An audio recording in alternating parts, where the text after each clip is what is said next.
할렐루야. 여러분 반갑습니다. 금요일 밤에 또 기도하는 사모하는 마음으로 또 은혜 받기를 사모하며 또 예배를 사모하는 마음으로 이 밤에 나오신 여러분 한 분 한 분을 진심으로 환영하고 축복합니다. 오늘도 예비하신 하나님의 큰 은혜와 영적 도전과 큰 위로와 또 힘이 오늘 이 밤에도 말씀을 전하는 저나 듣는 여러분 가운데 충만하게 임하시기를 주님의 이름으로 간절히 축원합니다. 우리 옆에 분과 인사 나누면 좋겠어요. 오늘도 잘 나오셨습니다. 반갑습니다. 감사합니다. 할렐루야.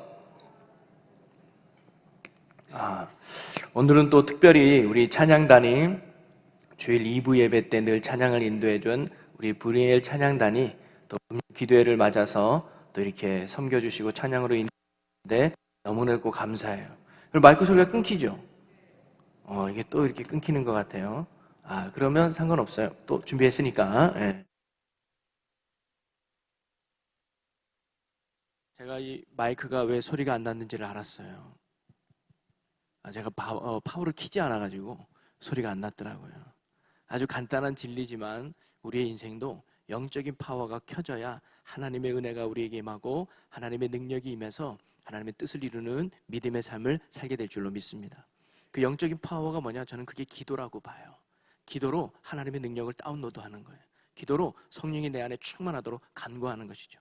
오늘 이 시간이 잠자고 있던 여러의 영혼에 온시킬 수 있는 그런 충만한 귀한 시간이 되시기를 주님의 이름으로 간절히 축원합니다.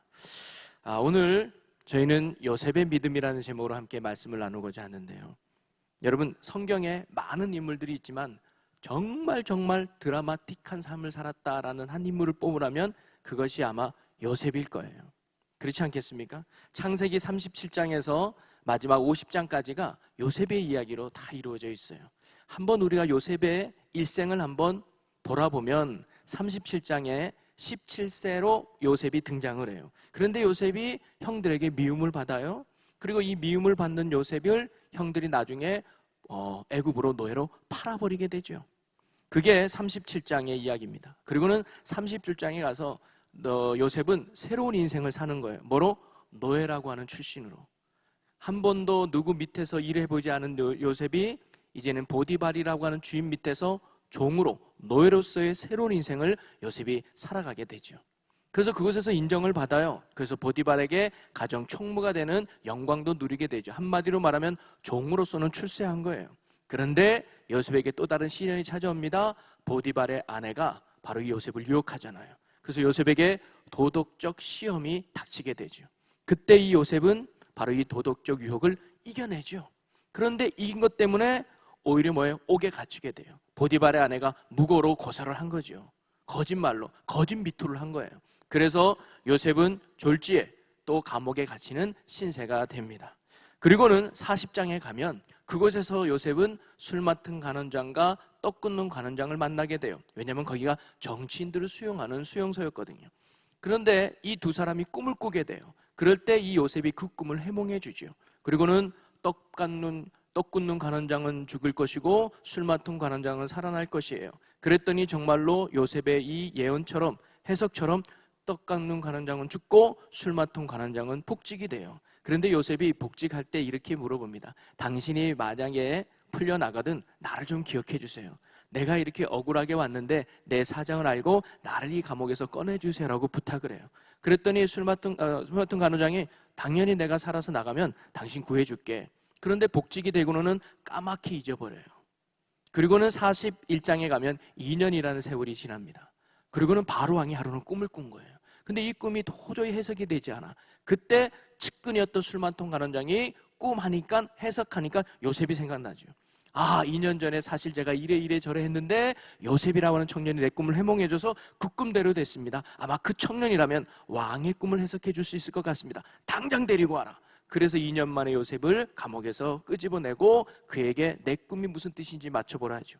그리고는 요셉이 하나님의 지혜를 받아서 그 꿈은 7년 동안은 큰 풍년이 일어날 것이고 7년 동안은 흉년이 일어날 것입니다 라고 이야기하며 그걸로 끝나지 않고 대안까지 이야기해요. 그래서 7년 동안 곡식을 잘 모아놨다가 흉년이 들 때 그 곡식을 팔면 나라도 부강하고 생명도 많이 건질 수 있습니다. 그랬더니 바로 왕이 그 요셉의 지혜에 감탄하면서 그러면 딴 사람 필요 없다. 네가 이 모든 일을 주관하라. 그러면서 죄수된 출신인 노예를 하루아침에 뭐예요? 총리로 세워요.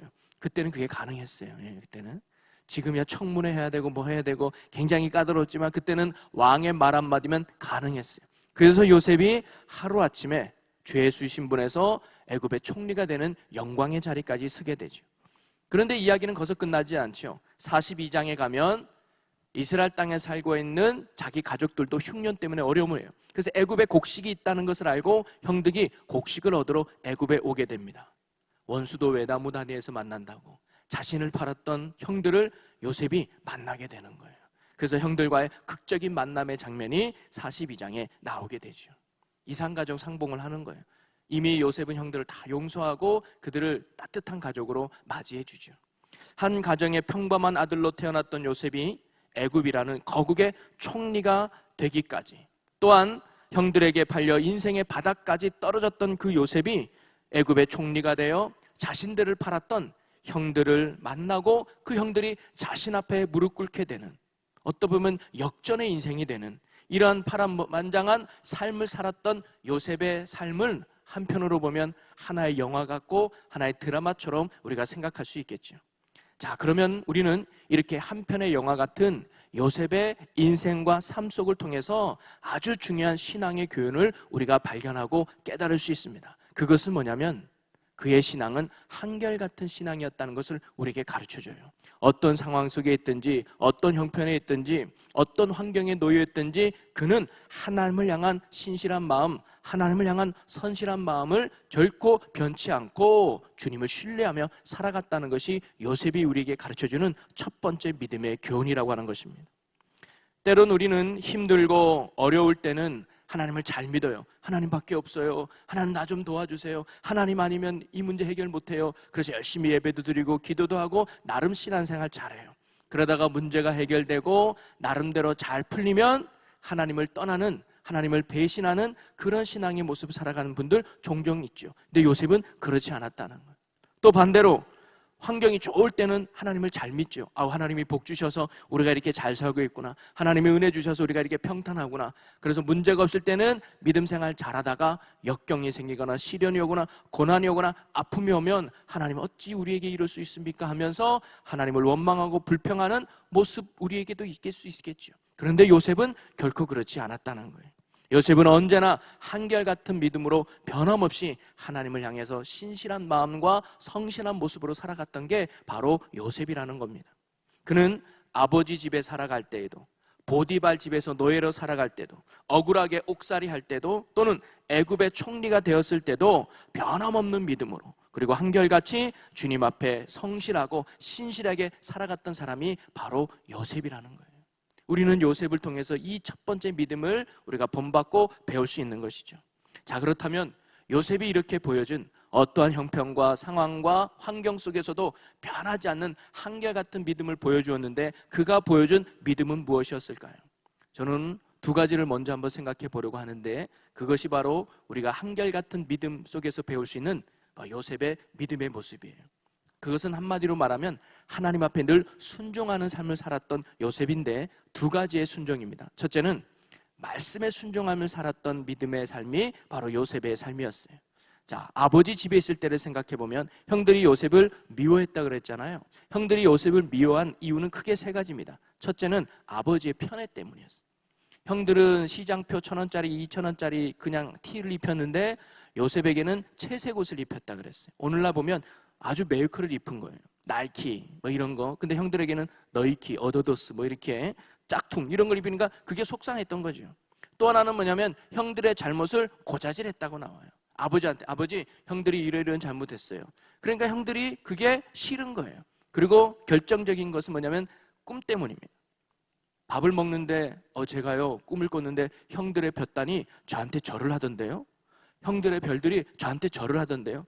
형들이 거기서 화가 난 거죠. 야, 절을 해도 네가 나한테 해야지. 순서가 있는데 우리가 너한테 절을 한다고? 이런 괘씸한 놈 하면서 언젠가는 너 두고 보자. 이런 벼를 마음이 형들에게 있었어요. 근데 여기에서 고자질했다고 하는 말은 보면 단순히 형들의 잘못을 쪼로로 쫓아가서 아버지한테 일러주는 얌체짓을 했다는 의미가 아니라 바로 이 요셉에게는 뭐냐? 말씀의 기준이 있었어요. 형들, 이렇게 사는 건 하나님이 원치 않는 거예요. 이렇게 사는 건 하나님 앞에 바르지 않아요 라면서 하나님의 말씀에 어긋난 삶을 살아가는 형들을 지적했다는 거예요. 왜냐하면 요셉은 항상 말씀 속에 살아가는 삶을 살았거든요. 내가 어떤 것을 선택하든 내가 어떤 행동을 하든 그 기준은 요셉은 항상 말씀이었어요. 나의 유익이나 나의 만족이나 내 배를 채우는 것이 아니라 살아계신 하나님의 말씀대로 살아가는 것이 요셉의 가치였다는 거죠. 아버지 집에 있을 때부터 그는 말씀의 사람이었어요. 그런데 그가 보디발의 집에 갔을 때도 동일합니다. 그가 성실하게 해서 보디발한테 인정받아서 총무가 되죠.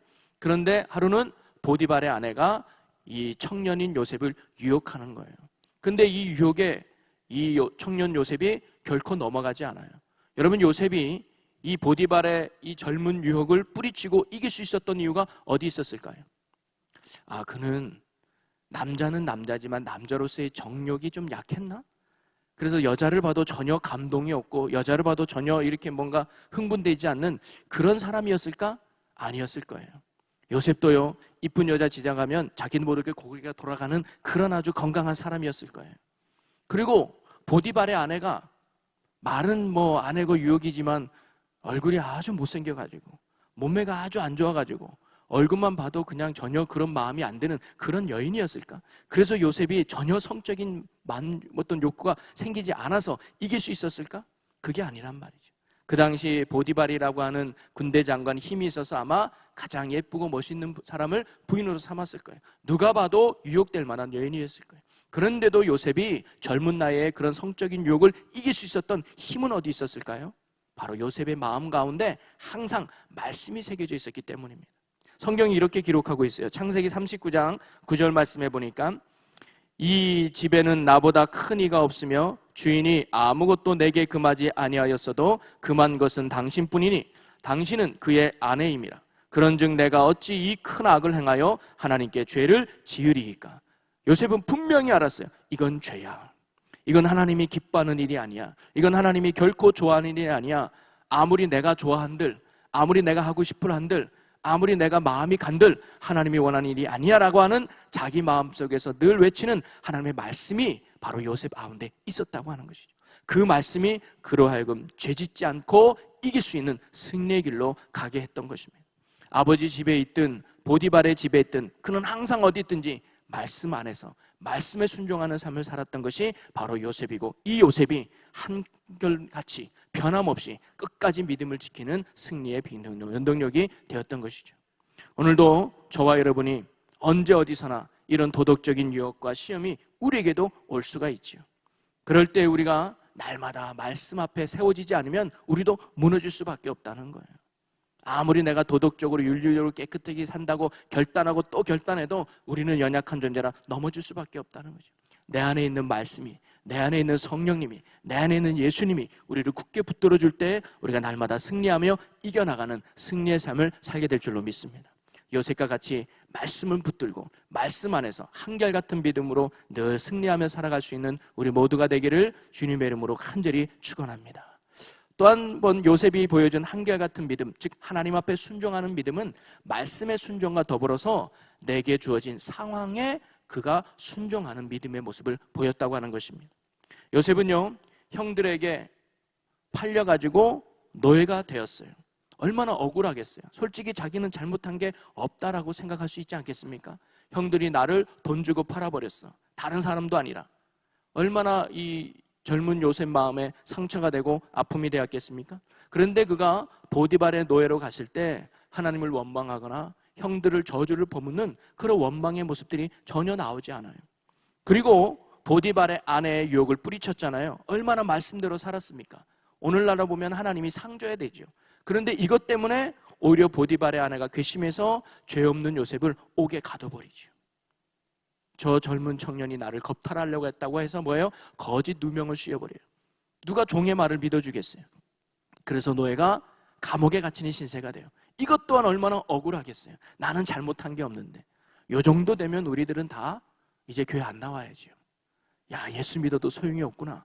교회 다녀도 별거 아니네. 나는 정말 예수님을 위해서 내 목숨 걸고 말씀을 지켰는데 내게 오는 결과는 이게 뭐야? 인생의 실패뿐이네. 하나님은 안 계시나 봐 하면서 원망과 불평을 하는 게 우리의 모습일 텐데 요셉은 절대 그렇지 않았다는 거예요. 왜 그런 줄 아십니까? 인생의 주인이 하나님이라는 사실을 요셉이 믿었기 때문이에요. 이 말은 뭐냐면 내가 어떤 상황에 놓여 있든지 내가 어떤 환경 속에 놓여 있든지 내 인생을 주관하시는 하나님이 나를 이곳에 인도했다고 하는 믿음이 요셉에게 있었기 때문입니다. 여러분, 참 믿음은 뭐냐면 바로 내 인생을 주관하시는 하나님을 믿는다면 내게 주어진 상황을 뭐예요? 수용하는 거예요. 왜 내가 암에 걸렸지? 왜 내 사업이 이렇게 실패했지?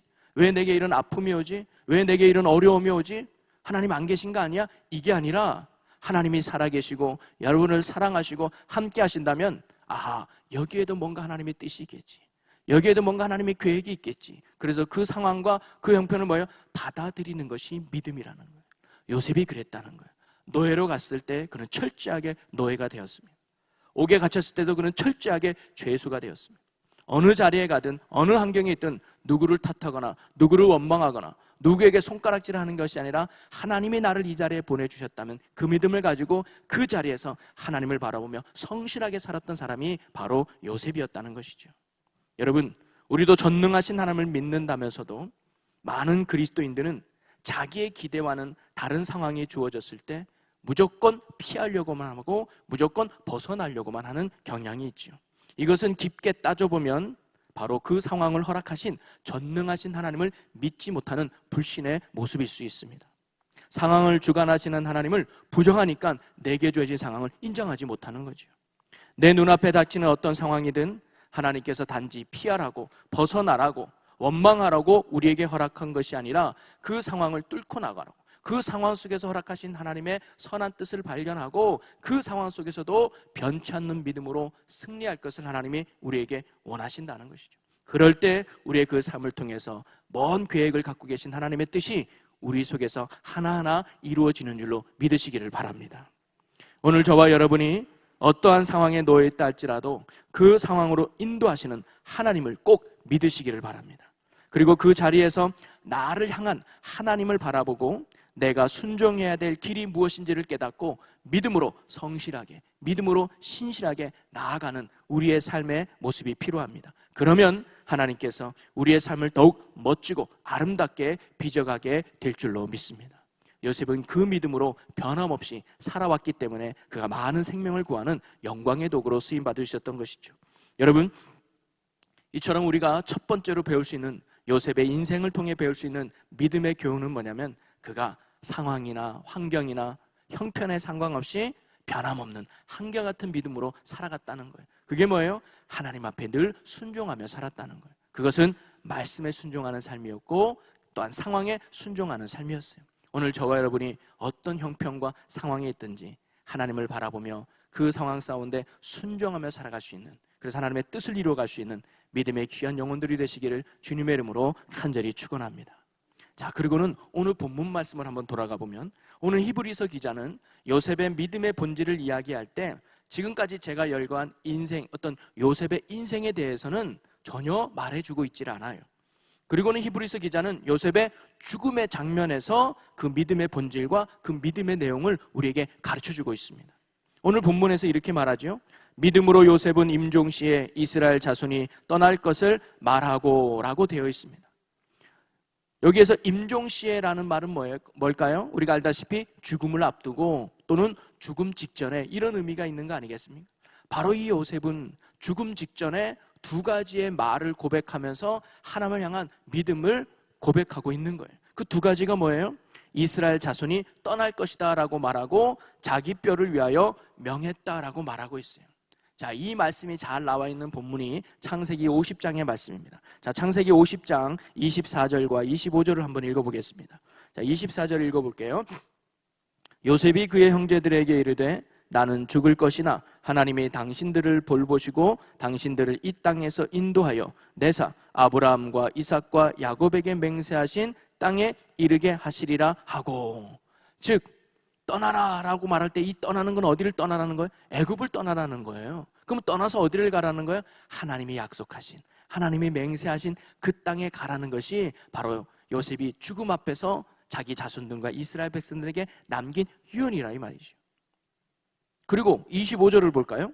요셉이 또 이스라엘 자손에게 맹세하여 이르기를 하나님이 반드시 당신들을 돌보시리니 당신들은 여기서 내 해골을 메고 올라가겠다 하라 하였더라. 이 말은 뭐냐면 이제 떠날 때 나는 여기서 죽지만 하나님의 때가 되면 반드시 이 땅을 떠나게 할 것이고 우리를 인도할 날이 올 겁니다. 그럴 때 내 해골도 데리고 가세요. 내 해골도 가져가세요라고 지금 요셉이 말하고 있는 거예요. 여러분, 요셉이 이처럼 애굽의 마음을 두지 않고 하나님의 약속한 땅에 마음을 둔 이유가 어디 있습니까? 하나님의 약속의 말씀을 그가 믿었기 때문이에요. 자, 창세기 15장으로 한번 가보겠습니다. 창세기 15장 13절 말씀 우리 다 같이 읽어봅니다. 시작.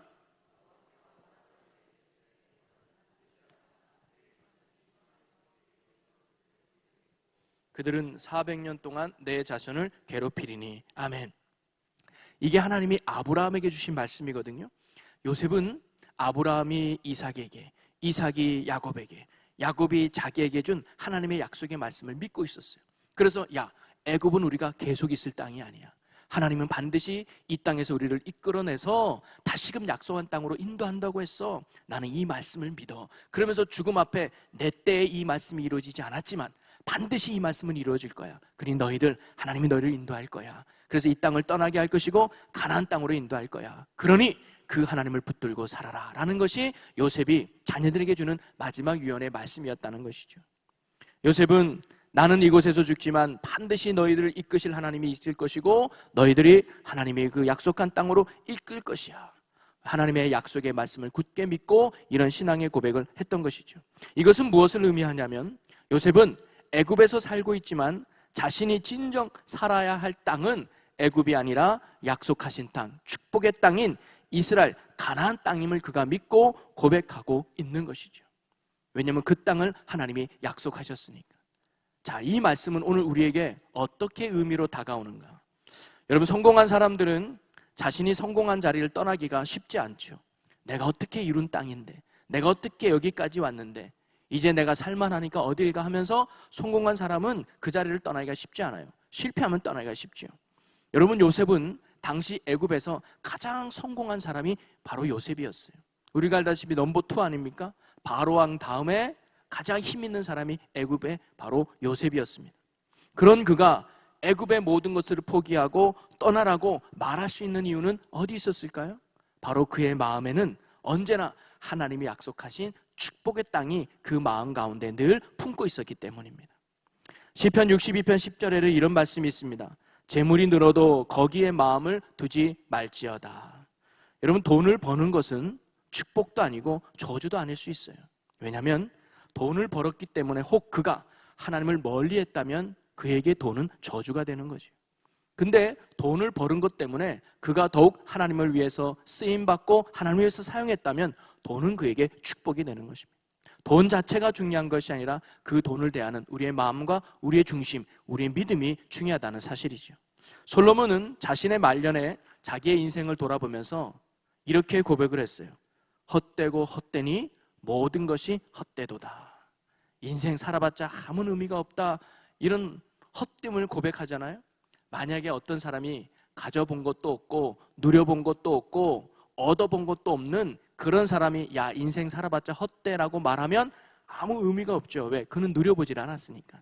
가져보지 않았으니까 저런 말 하지. 인생이 얼마나 복된데 라고 말할 수 있어요. 그런데 그 당시 솔로몬은 어땠어요? 모든 것을 가졌고 모든 것을 누렸고 모든 것을 할 수 있는 정말 이 세상 사람들이 가장 부러워할 위치에 있는 사람이 바로 솔로몬 아니겠어요?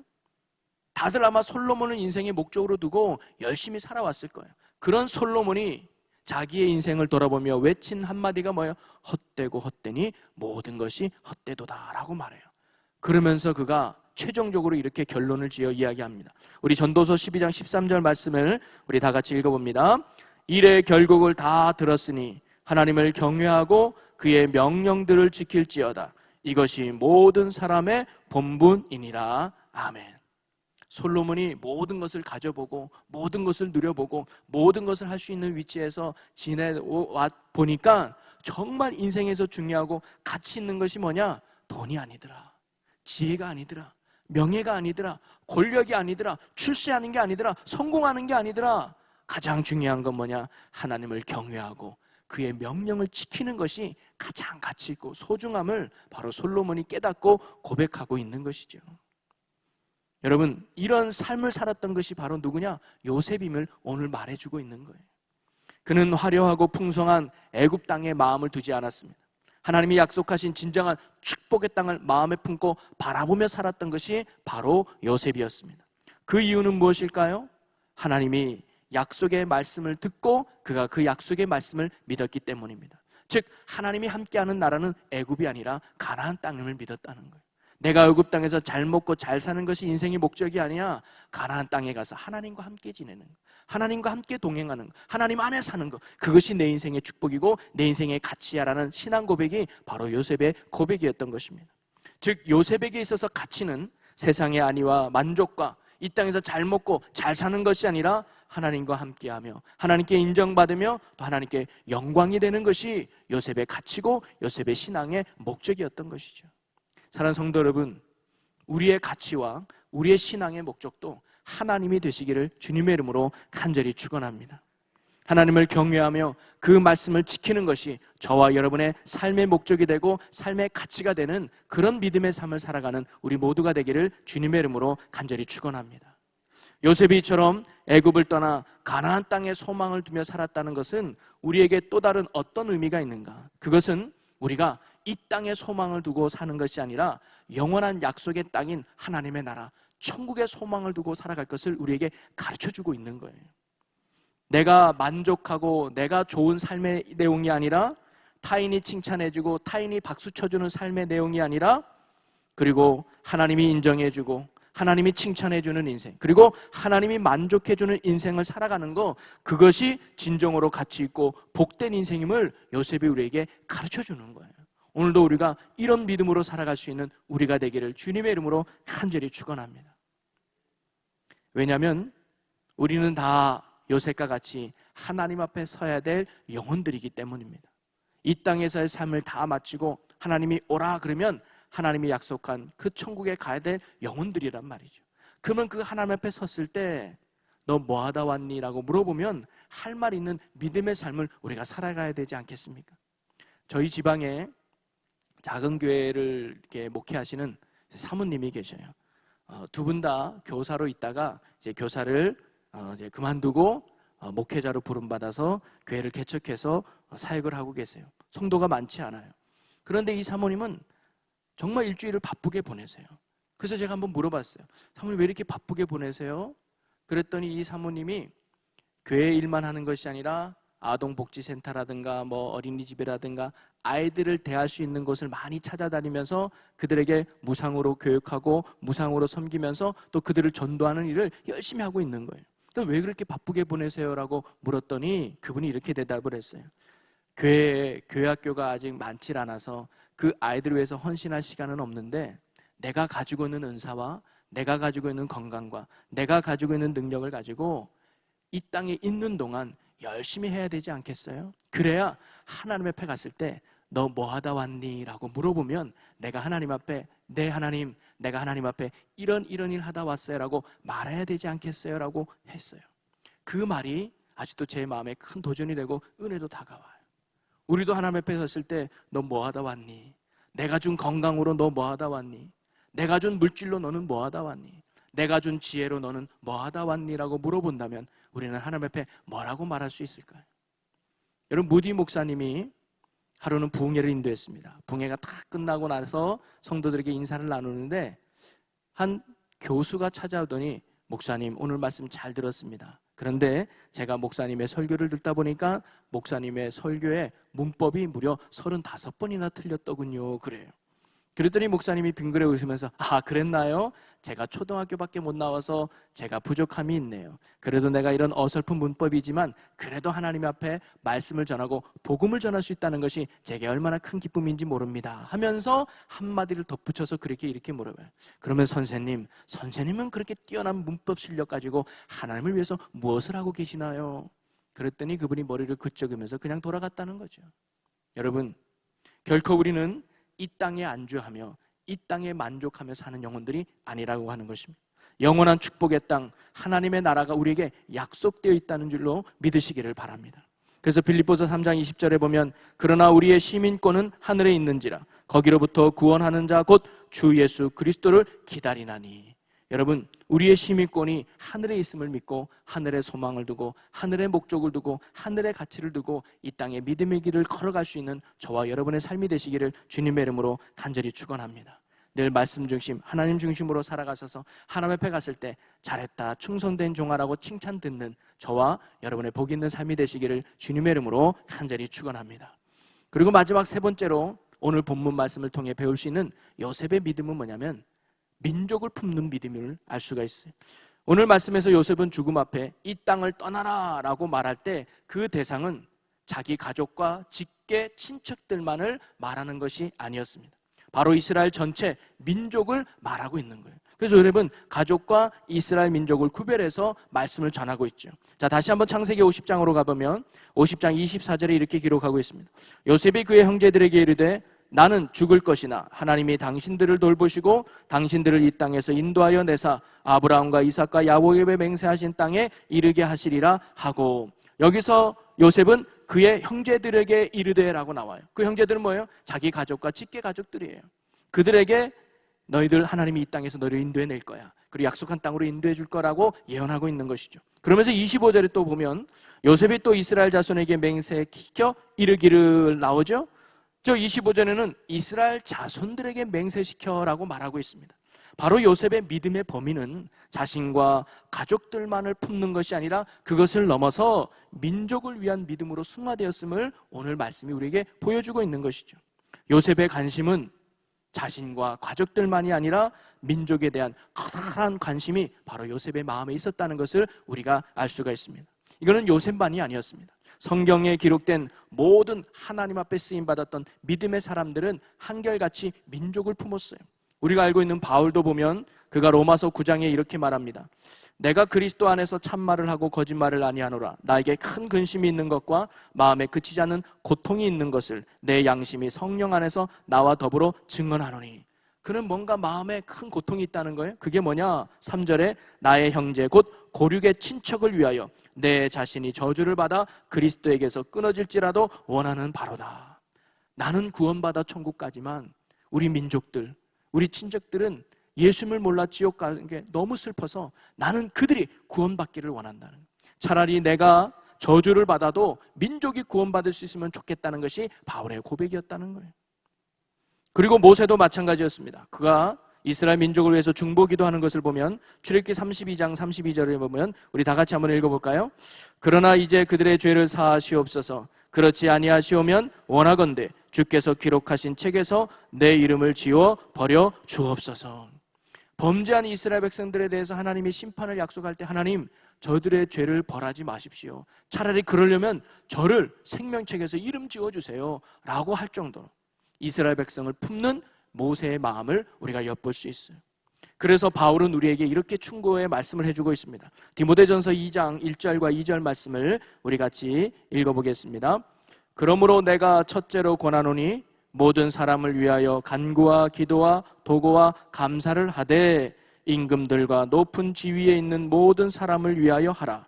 이는 우리가 모든 경건과 단정함으로 고요하고 평안한 생활을 하려 함이라. 아멘. 바울은 말합니다. 나라와 민족과 위정자들을 위해서 끊임없이 기도해라. 그들이 잘해서 이 나라를 잘 통치하고 이 나라를 잘 다스려줘야 우리의 삶과 우리의 신앙이 평탄할 수 있다라고 말하는 거예요. 여러분, 여기에 우리가 나라와 민족을 위해 기도할 이유가 바로 여기 있는 거예요. 나라가 잘 되고 나라가 안정되어야 우리의 삶과 우리의 신앙생활에도 고요하고 평안한 삶을 영유할 수 있기 때문입니다.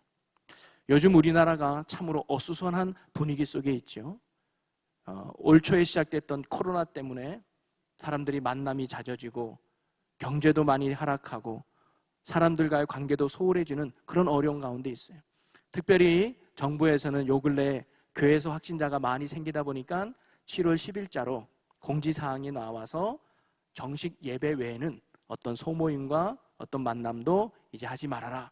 그럴 경우에는 이제는 벌금을 매긴다. 이런 공지사항이 또 내려오기도 하죠. 그래서 기도할 때도 큰 소리로 하지 말고 찬양할 때도 마스크 쓰고 하고, 그래서 오늘 분이엘 찬양단이 마스크 쓰고 이렇게 찬양을 했었어요. 좀 어색하고 불편할 수 있지만 그렇게 찬양을 해주는 것이 너무 고맙고 감사했습니다. 그러면서 저는 이런 마음이 드는 거예요. 같이 찬양하는데 때로 우리가 억울할 수도 있죠. 아니 교회만 보이나? 식당도 보이고 무슨 모임도 많이 했는데 유독 왜 교회만 이렇게 할까? 억울할 수도 있을 것 같아요.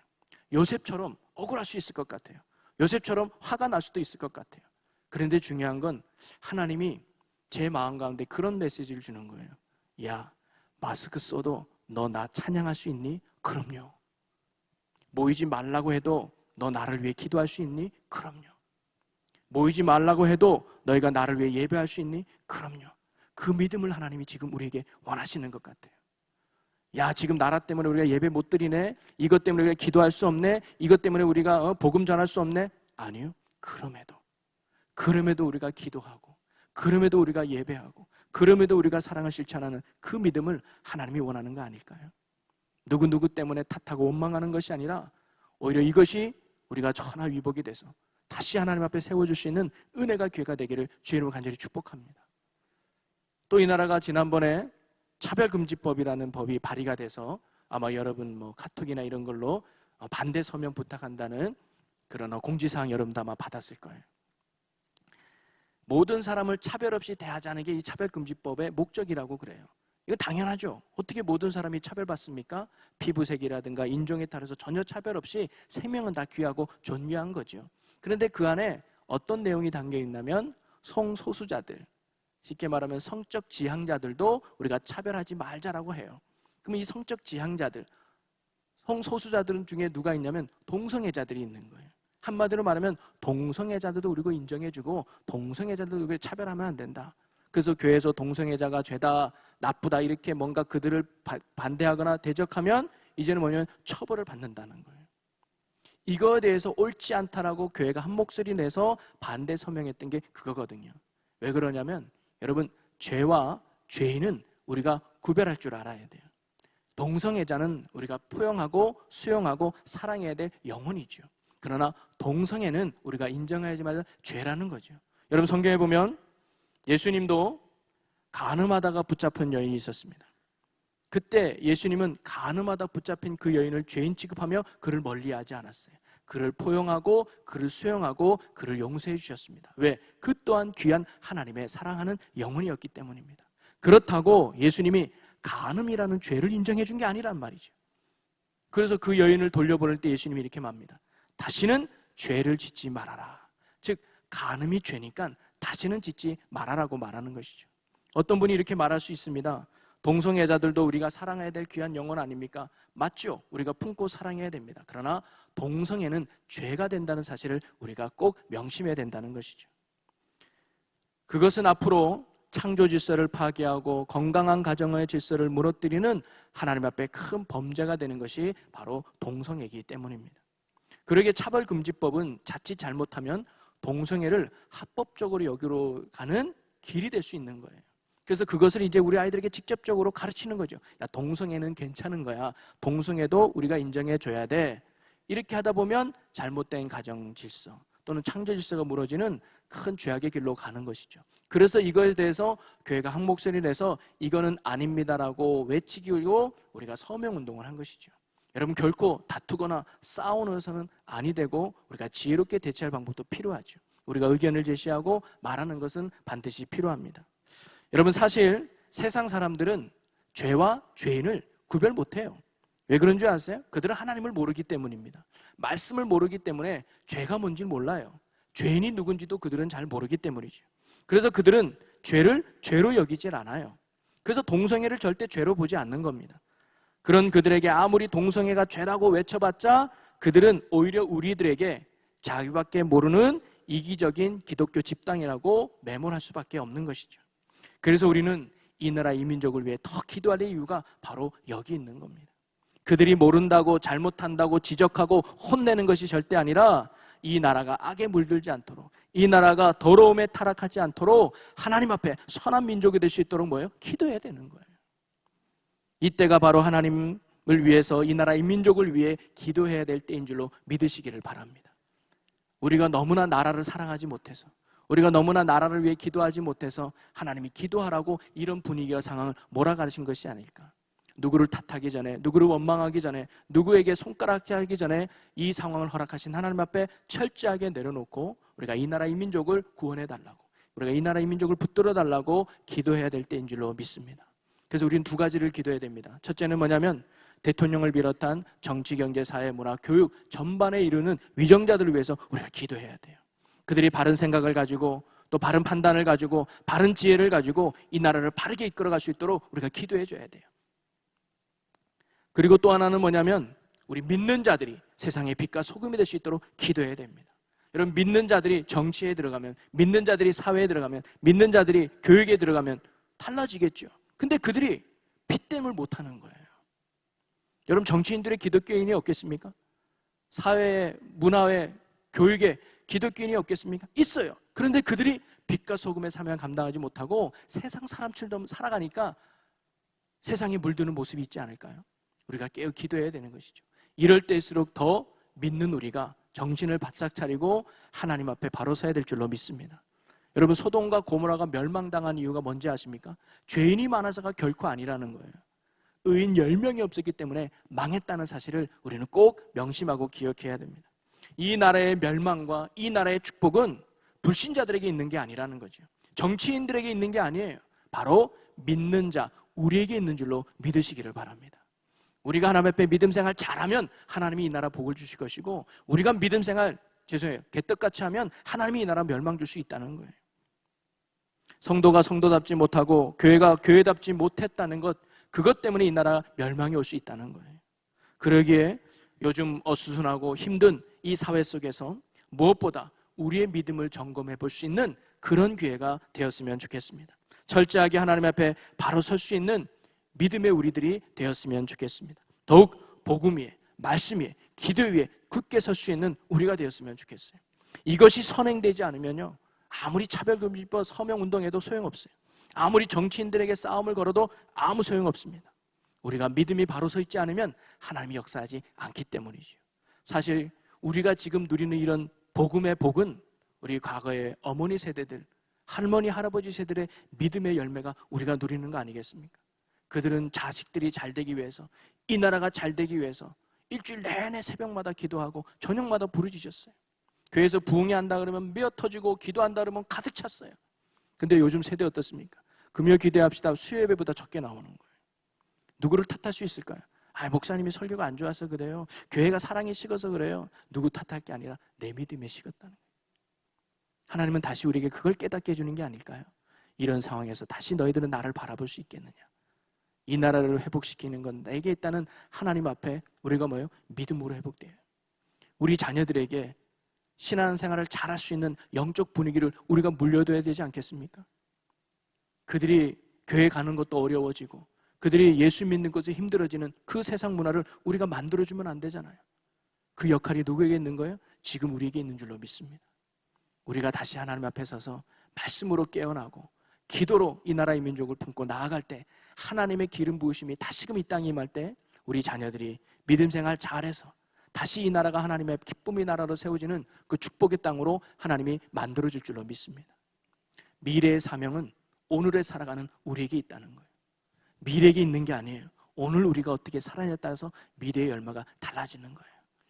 오늘 말씀이 좀 길어졌지만 저와 여러분이 이 힘들고 어수선한 이 시기에 요셉의 믿음을 본받아서 이 상황과 이 어려운 가운데서도 변치 않는 믿음으로 하나님을 붙드는 저희가 되기를 소망합니다.